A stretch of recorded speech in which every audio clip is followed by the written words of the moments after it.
والد صاحب کی طبیعت میں دیانتداری تھی۔ انہوں نے ہمیں بھی قناعت کی زندگی بسر کرنے کی تلقین کی۔ انہوں نے جماعت اول سے ہی اپنے اکلوتے بیٹے کو خود پڑھانا شروع کیا۔ وہ اس کو تعلیم یافتہ ہی نہیں، ایک نیک انسان بھی دیکھنا چاہتے تھے۔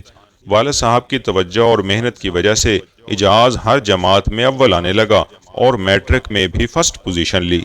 میٹرک کے بعد ماموں ہمارے گھر مبارکباد دینے آئے اور خواہش ظاہر کی کہ اعجاز میرے ساتھ چلے اور کاروبار میں ہاتھ بٹائے۔ یہ محنتی لڑکا ہے، مجھے ایسے ہی نوجوانوں کی ضرورت ہے۔ لیکن اعجاز نے انکار کر دیا۔ اسے پڑھنے کا شوق تھا، وہ کسی صورت ماموں جان کے ساتھ نہیں جانا چاہتا تھا۔ ماموں نے امی ابو کو سمجھایا کہ میڈیکل یا انجینئرنگ میں داخلہ نہیں ملنے کا، خواہ پڑھائی میں وقت ضائع کرنے کی بجائے ابھی سے کام پکڑ لے تو تجربہ آ جائے گا اور کمانا بھی شروع کر دے گا۔ آپ لوگوں کی غربت جلد دور ہو جائے گی۔ میرے والدین تو ماموں کے سمجھانے سے راضی ہو گئے کہ وہ اپنے کاروبار میں اعجاز کو شراکت دار بنانے کا ارادہ رکھتے تھے، مگر بھائی کسی طور پر راضی نہ ہوا اور گھر والوں سے جھگڑ کر حیدرآباد چلا گیا۔ کہانی میں آگے بڑھنے سے پہلے چینل کو سبسکرائب کر کے بیل آئیکن کو دبا دیں تاکہ آپ کو ہر ایک کہانی ملتی رہے۔ شکریہ۔ آئیے اب چلتے ہیں کہانی کی طرف۔ اعجاز نے وہاں کالج میں چچا جان کے ذریعے داخلہ لے لیا۔ چچی ذرا سخت مزاج تھیں، وہ اعجاز بھائی کو گھر میں نہیں رکھنا چاہتی تھیں، لہٰذا چچا نے اس کے رہنے کا ہاسٹل میں بندوبست کر دیا۔ ایک ماہ بعد اعجاز کو آفس بلوایا گیا۔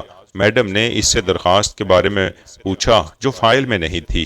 بھائی نے کہا شاید وہ گھر والی فائل میں موجود ہو۔ ویکینڈ پر اعجاز گھر آ گیا۔ اس نے اور ہم سب گھر والوں نے بہت تلاش کیا مگر مطلوبہ درخواست نہ مل سکی۔ تب میڈم نے کہا کسی بڑے کو گھر سے لاؤ۔ ابو آفس ڈیوٹی کے باعث اس کے ہمراہ نہیں جا سکتے تھے، چچا بیمار تھے، وہ بھی نہ جا سکے۔ یوں 3 ہفتے گزر گئے۔ میرے بھائی کے دل پر ایسا اثر ہوا کہ وہ بیمار ہو گیا اور ویکینڈ پر بھی گھر نہ آیا۔ اس نے خود ہی اپنا ایڈمیشن کینسل کروا دیا اور کتابیں وغیرہ اٹھا کر گھر آ گیا۔ وہ اس روز بہت افسردہ تھا۔ ماموں کو پتا چلا کہ اعجاز آیا ہے تو وہ پھر آ گئے۔ کہا کہ تم میرے ساتھ چلو اور کام میں ہاتھ بٹاؤ۔ اعجاز نے پھر انکار کر دیا۔ اس کو تعلیم کے جنون نے اندھا کر رکھا تھا۔ ہماری خالہ سانگڑ میں رہتی تھیں۔ وہ سانگڑ چلا گیا اور جا کر خالہ کو ساری بات بتائی۔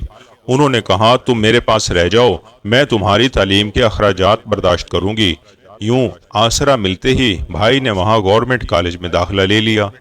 گورنمنٹ کالج میں ان دنوں پڑھائی کا ماحول ایسا مؤثر نہ تھا۔ بھائی نے مجبوراً ٹیوشن پڑھنی شروع کر دی۔ اس قدر دل لگا کر پڑھا کہ ان کا شمار اچھے طالب علموں میں ہونے لگا۔ ہر ٹیسٹ میں بھائی کی پوزیشن آنے لگی۔ پروفیسرز جو میرے بھائی کو ٹیوشن پڑھاتے تھے، ان سب نے اعجاز کو ضلع کا سب سے بہترین اسٹوڈنٹ قرار دے دیا۔ ان میں سے ایک نے اس کو ٹیوشن کے بعد روک لیا۔ جب دوسرے لڑکے چلے گئے، سر نے اس سے تنہائی میں بات کی، اعجاز تمہارے والد صاحب کیا کام کرتے ہیں اور کون تم کو سپورٹ کرتا ہے؟ انہوں نے پھر خالو کے کاروبار وغیرہ کا پوچھا۔ یوں تمام شجرا پوچھ ڈالا۔ اس کے بعد سر نے اعجاز کو دبے لفظوں پیپرز حل کروانے کی آفر دی۔ بھائی نے کہا سوچ کر جواب دوں گا۔ بھائی نے گھر آ کر والد صاحب سے مشورہ کیا۔ انہوں نے سختی سے روکا۔ تبھی اعجاز نے پروفیسر صاحب کو منع کر دیا اور کہا اللہ نے چاہا تو میری محنت ضرور رنگ لائے گی۔ استاد صاحب خاموش ہو گئے۔ امتحان سرپران پہنچے۔ اعجاز بھیا نے دن رات ایک کر کے خوب تیاری کی تھی۔ بھائی ان دنوں گھر آیا ہوا تھا اور رزلٹ بھی آنے والا تھا۔ ایک دن ابو نے بھائی سے کہا کہ اپنا رول نمبر بتاؤ، تمہارا نتیجہ آ گیا ہے۔ اپنا نمبر بتانے پر معلوم ہوا کہ اس پر تو کاپی کا کیس ہوا ہے۔ بھائی سوچ میں پڑ گیا کہ یہ سب کیسے ہو گیا۔ اس نے فوراً سامان اٹھایا اور کالج چلے گئے۔ کالج سے پتا چلا کہ اس پر کاپی کا کیس نہیں ہوا۔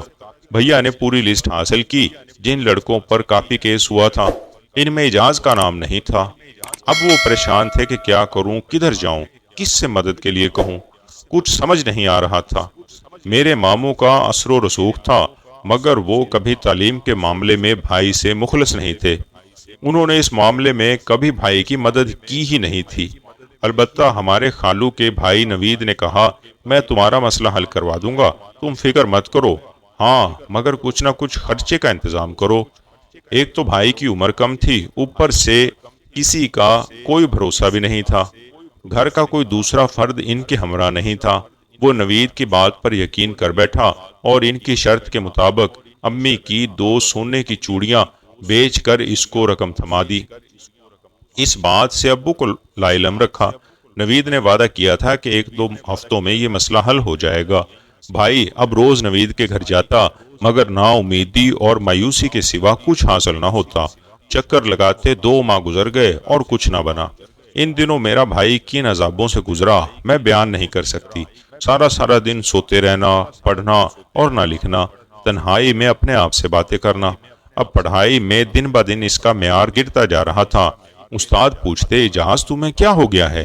وہ کچھ نہ بتا پاتا۔ انٹر کے امتحانوں کی تاریخ آ گئی، مگر اجاز نے فارم جمع نہیں کروائے، کیونکہ پہلے امتحانوں کا فیصلہ ہو تو آگے فارم بھرے۔ ایک دوست نے کہا، کب تک دوسروں کے بھروسے رہو گے؟ چلو ہم خود بورڈ چلتے ہیں۔ اجاز کو بورڈ آفس میں جانے سے ڈر لگتا تھا کہ پتہ نہیں وہ لوگ اس کے ساتھ کیا کریں۔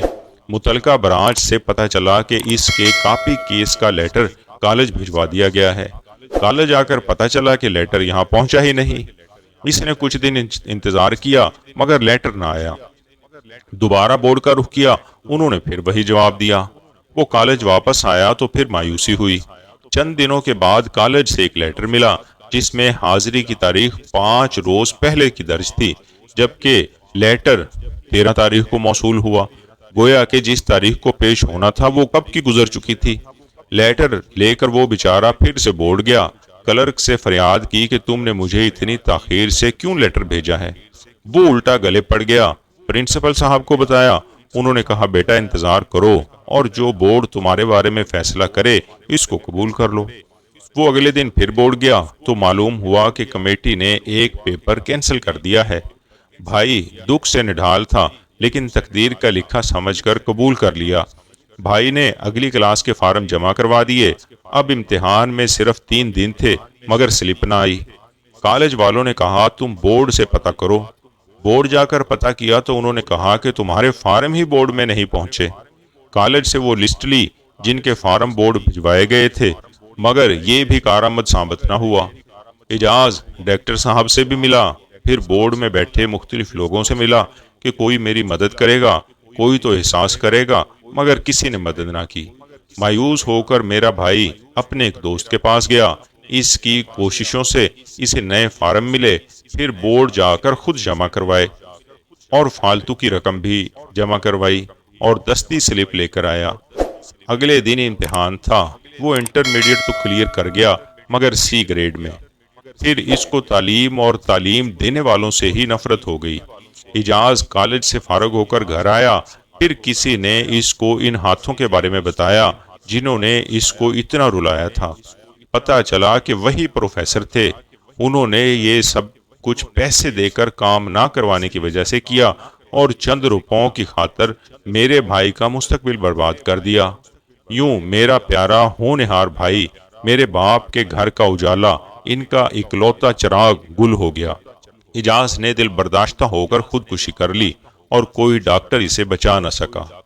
میں سوچتی ہوں کہ یہ کیوں کہتے ہیں، پڑھو گے لکھو گے بنو گے نواب، کھیلو گے کودو گے ہوگے خراب۔ میں یہ پوچھتی ہوں، کیا ان کو یہ زیب دیتا ہے؟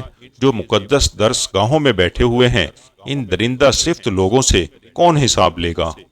جو علم کے سوداگر ہیں، علم کو بکاؤ جنس سمجھتے ہیں، کیا ہم جیسے متوسط طبقے کے پسے ہوئے لوگ جو شرافت کے مارے ہیں، معاشرے کے ایسے لوگوں سے حساب لے سکتے ہیں جو ہر عملے میں موجود ہیں؟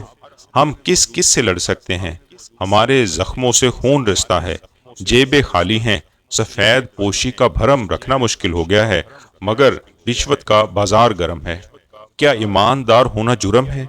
کیا ایمانداری کا یہی انعام ہے؟ آج تعلیم برائے فروخت ہے۔ علم پیسے کے حصول کے لیے حاصل کیا جا رہا ہے اور پیسے کی ہوس میں ہی علم بیچا جا رہا ہے۔ چینل کو سبسکرائب کر کے بیل آئیکن دبا دیں تاکہ آپ کو ہر ایک نئی کہانی ملتی رہے۔ شکریہ۔